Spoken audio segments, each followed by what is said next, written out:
સુરતના કતારગામ કાસાનગર ખાતે તૈયાર થયેલા 2 લેન બ્રિજનું કેન્દ્રીય મંત્રી સી.આર. પાટીલના હસ્તે લોકાર્પણ કરાયું હતું.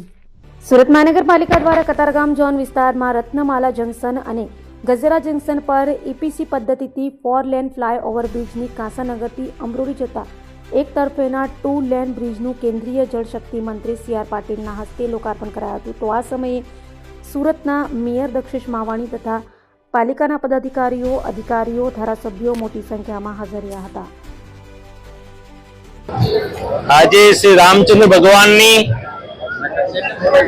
પ્રાણ પ્રતિષ્ઠા મહોત્સવ દિન પણ છે અને કતારગામની જનતા માટે ખૂબ આનંદની વાત છે કે ઘણા સમયથી ટ્રાફિકનું ભારણ વેઠીને આ વિસ્તારમાં ઓવરબ્રિજનું કામ જે શરૂ હતું તે આજે એક બાજુનો કાસાનગરથી અમરોલી તરફનો રેમ્પનો આજે કતારગામની જનતાને સમર્પિત કરવા અમે જઈ રહ્યા છીએ. આ વિસ્તારમાં 10 લાખ વસ્તીને સીધી આ ઓવરબ્રિજની અસર થવાની છે. ટ્રાફિકમાંથી મુક્તિ મળશે, ટાઈમની બચત થશે, ઈંધણની બચત થશે. વિલંબ એટલે થયો છે કે વચમાં આ બ્રિજની ડિઝાઇન વચમાં અમારે ચેન્જ કરવી, અંડરગ્રાઉન્ડ સિસ્ટમ એટલી હતી જેને ચેન્જ કરવાનો ખર્ચો ડબલ થતો હતો. એટલે આ બંને રેમ્પ અમે અલગ કરી અને એક બાજુનો રેમ્પ આજે સુરતીઓને અમે સમર્પિત કરવા જઈ રહ્યા છે.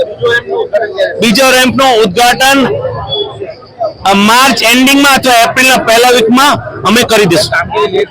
નહીં, કોઈ કામગીરી, આ બ્રિજની ડિઝાઇન ચેન્જ થઈ છે એટલે આ કામગીરી અમારે લેટ થઈ છે.